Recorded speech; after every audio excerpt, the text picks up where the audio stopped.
halnya yang saya sampaikan sebelumnya, gitu ya.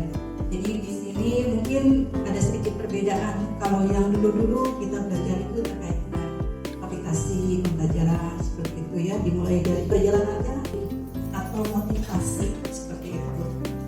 Sebelum kita melangkah ke materi yang selanjutnya, saya ingin bertanya dulu begitu ya kepada Bapak dan Ibu, motivasi yang terbesar Bapak dan Ibu datang pada hari ini itu apa sih? Apa? Kewajiban. Yang mana kewajibannya? Rapat dinas. Evaluasi. Ya, rapat evaluasi. Kalian datang ke sini untuk memberikan pemasukan, begitu ya. Nah, kalau motivasi di dalam diri kita, motivasi itu misalnya ingin mendapat penghargaan atau apa?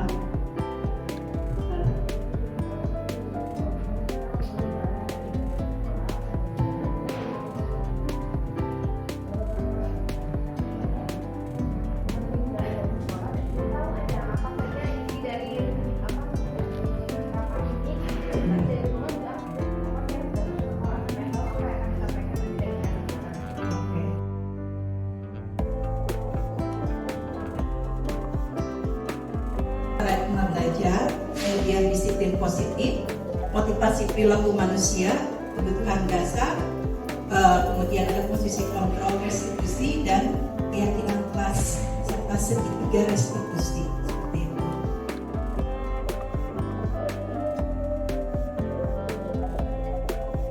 Nah, ini tentang perubahan paradigma belajar. Seperti yang pada Ibu ketahui bahwa sebelumnya di zaman penjajahan pendidikan itu hanya ditujukan bagi golongan masyarakat menengah ke atas. Artinya pendidikan itu tidak dapat dinikmati oleh semua orang di seluruh warga Indonesia ini, ya. Jadi hanya anak-anak dari golongan bangsawan yang diberikan kesempatan untuk menikmati yang namanya sekolah atau pendidikan. Dan itu juga mereka dialokasikan atau ditujukan untuk menjadi kaki tangan dari pemerintahan Belanda yang setidaknya bisa membantu atau memberikan keuntungan dari pihak kolonial seperti itu.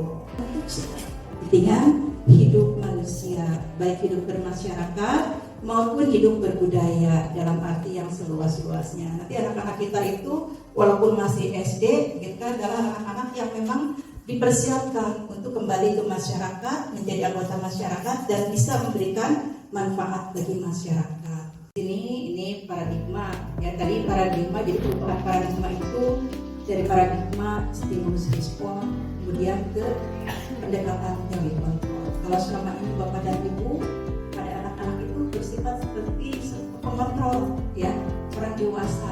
Kamu kalau tidak melakukan seperti ini maka kamu akan mendapat hukuman. Mengontrol kan, selama ini kita mengontrol anak-anak. Jadi tadi yang disebut dengan manusia seutuhnya atau yang mendengarkan musik, belum tentu mereka bisa mendengarkan atau belajar sampai mendengarkan musik. Caranya bagaimana supaya mereka semua bisa belajar, gitu ya? Mereka bisa fokus melaksanakan atau mendapatkan pembelajaran. Nah, di sini semua orang melihat hal yang sama di sini. Nah, semua orang memiliki gambaran yang berbeda. Jadi nanti anak itu tidak bisa disamakan sebagai individu yang sama seperti itu.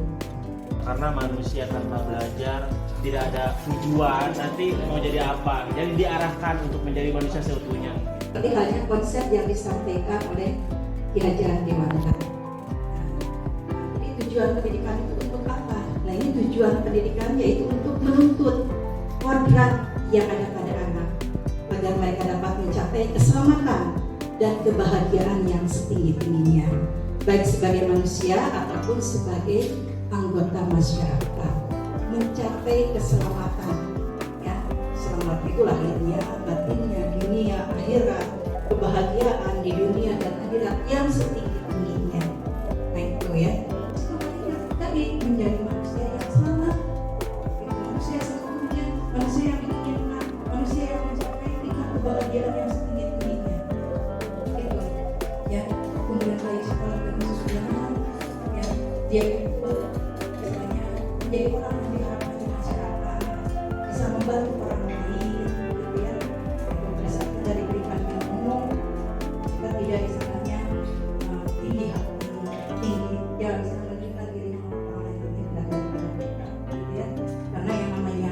bermanfaat itu tidak dilihat dari tingkat pendidikan, ya. Jadi yang penting kita istilahnya menjadi orang yang bermanfaat.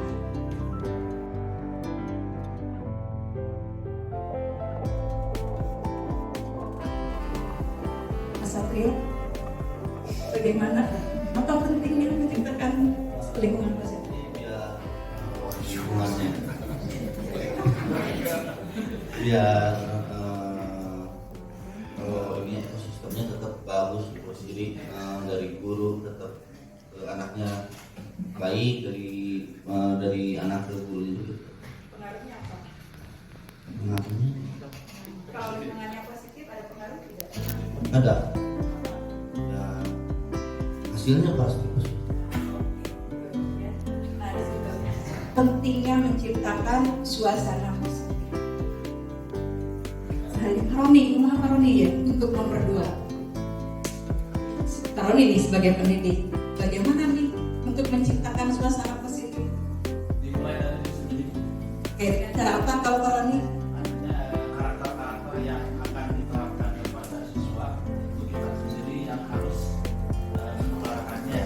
Ya. Jadi jujur, disiplin dan lain sebagainya itu sebelum ke anak kita itu lebih memberikan contoh kepada Ya. anak, di samping mengajak anak-anak itu supaya membuat karakter-karakter biologi itu tadi, tapi juga dimulai dari diri kita sendiri. Kemudian dimulai dari hal-hal yang kecil seperti sampah, ya. Kita tidak hanya menyuruh anak untuk mengumpulkan sampah, tapi kita juga ikut mencontohkan, ya. Jadi tidak serta merta hanya kepada anak saja, tapi dimulainya dari kita.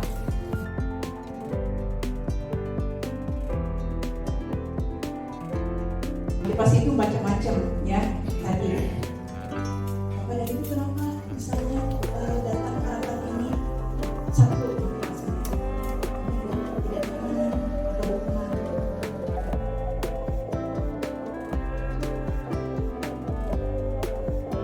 Pada saat gitu ya tadi buat sampah itu kan kebutuhan dasarnya apa begitu ya. Kemudian lagi ini ada kebutuhan itu macam-macam, ada kebutuhan untuk bertahan hidup, kebutuhan rasa kasih sayang dan rasa diterima, kebutuhan kebebasan, kebutuhan kesenangan, kebutuhan penguasaan. Dari datang sekolah anak yang keluar dari kelas itu yang tidak mengikuti pembelajaran biologi lintas minat itu, kenapa mereka? Apa kebutuhannya? Kok bisa sampai mereka yang di WC?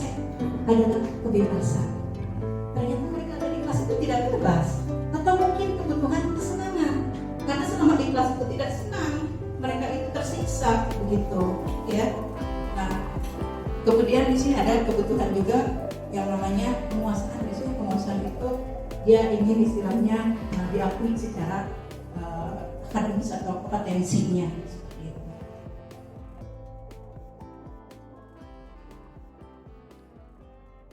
Yang pertama adalah penghukum. Kamu lari 5 keliling kalau kesiangan, gitu kan? Yang anak kesiangan, datang kesiangan, anak disuruh lari. Itu tipe sebagai penghukum. Pembuat rasa bersalah, gitu ya ada. Kamu kesini, kamu tidak kasihan sama orang tua kamu. Apa kamu nanti jadi kadang biasanya mengelas, gitu. Nah anaknya akhirnya apa? Anaknya itu merasa bersalah. Apakah ini akan menumbuhkan rasa disiplin? Menghukum dengan membuat mereka bersalah? Tidak, kadang-kadang membuat rasa bersalah itu dia menjadi minder justru ke depannya ya. Jadi ini kurang tepat, apalagi dengan menghukum mereka itu biasanya ingin balas dendam.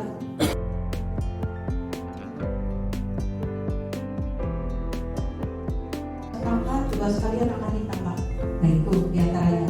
Atau kalian tidak akan mendapatkan nilai lebih dari KKM. Nah dulu kita membuat kontrak akademik begitu ya. Nah kalau sekarang di sini ada yang disebut dengan keyakinan kelas. Siapa yang membuat? Nah itu yang membuat anak-anak keyakinan kelas itu kesepakatan. Jadi kita tempelkan misalkan ada sticky note gitu ya. Kita tuliskan misalnya. Jadi kalau kalian mau makan seperti apa gitu ya. Nanti sekali istirahat gitu. Atau pada jam istirahat gitu ya. akhirnya diperbolehkan minum gitu ya. Kalau mau ke air itu kesepakatan kelas jaganya. Jadi kali-kali jangan. Nah itu kalimat-kalimat itu harus dibuat menjadi kalimat yang positif. Contohnya nih keyakinan kelas 1. Setiap anggota kelas perlu belajar. Setiap anggota kelas perlu senang. Setiap anggota kelas perlu melakukan tugas. Kadang-kadang pengumpulan tugas Pak, kenapa besok ya dikerjakan, kalau tidak nilai kalian kurang dari KKM.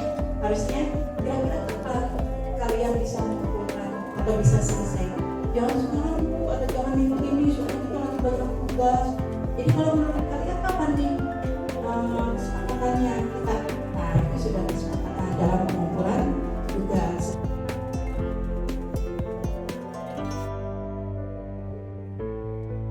Nah jadi kata-kata apa saja yang merupakan tindakan validasi, istilahnya menyelesaikan itu dimulai dengan menstabilkan identitas, gitu ya.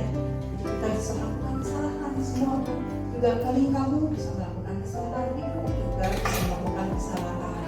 Menurut kamu tindakan kamu itu baik atau tidak, sudah betul atau belum, apakah kamu dengan cara seperti itu menjadi orang yang diinginkan, gitu ya. Misalnya tidak, Bu, saya juga tidak enak kalau marah-marah, gitu. Berarti misalnya kalau kamu istilahnya merasa itu tidak bagus, kira-kira tindakan apa yang harus kamu lakukan? Jadi dia mencari sendiri. Berarti nanti ke depan saya tidak boleh seperti ini ya Bu ya, begitu kan? Berarti nanti ke depan saya nggak boleh kesiangan ya Bu. Nah kira-kira kamu kalau datang kesiangan, misalnya rugi tidak, gitu kan? Iya Bu, soalnya saya kan tidak bisa masuk atau tidak disuruh masuk sama Bapak Arno terus sama Ibu Arno. Jadi saya ketinggalan mata pelajaran. Nah itu ya, jadi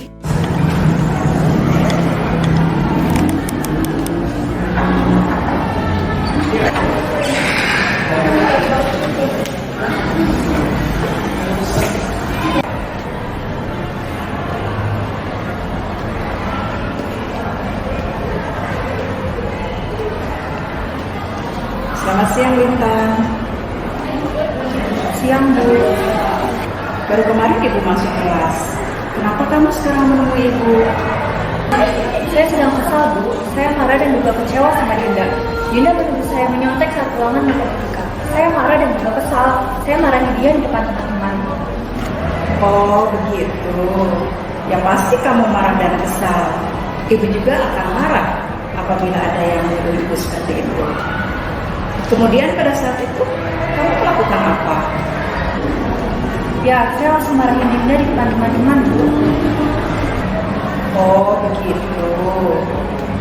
Pasti kamu melakukan itu karena satu alasan tertentu, bukan? Iyalah, masa saya diam saja? Saya harus menjaga harga diri saya dong saat dituduh nyontek. Memang betul. Mempertahankan harga diri itu hal yang penting buat kamu. Untuk kamu tidak bertindak berlebihan, hanya marah-marah saja. Iya Bu, untung saya masih bersabar dan hanya marahin dia saja. Saya kesal sekali, sudah pasti saya menjaga harga diri saya.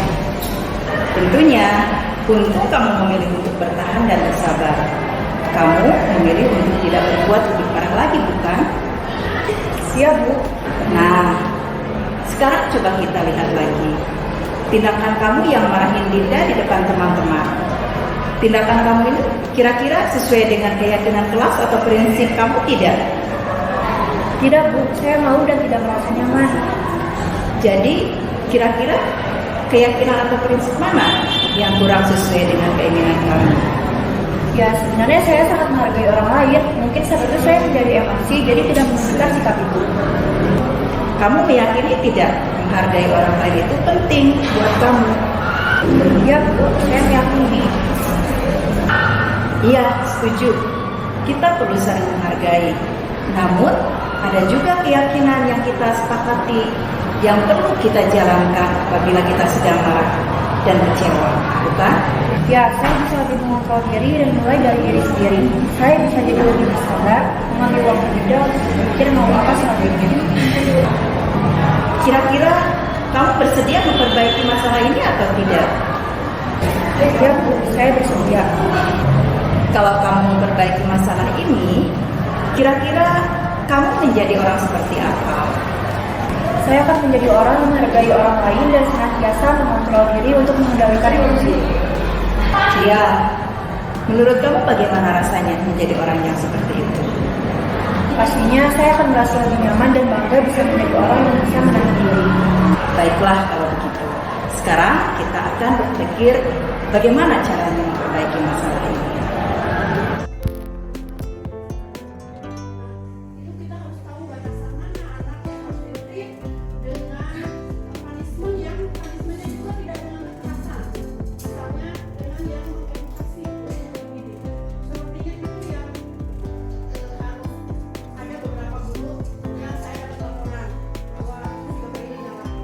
Otomatis saat itu diberikan anak karena memang apa yang mereka katakan yang mereka dengar. Yang namanya tindakan itu dilandasi dengan yang namanya kebutuhan. Kira-kira yang menjadikan dari mengejak anak. Kalau anak bilang sini bapak ibu bilang kebutuhan apa yang sebetulnya dia inginkan.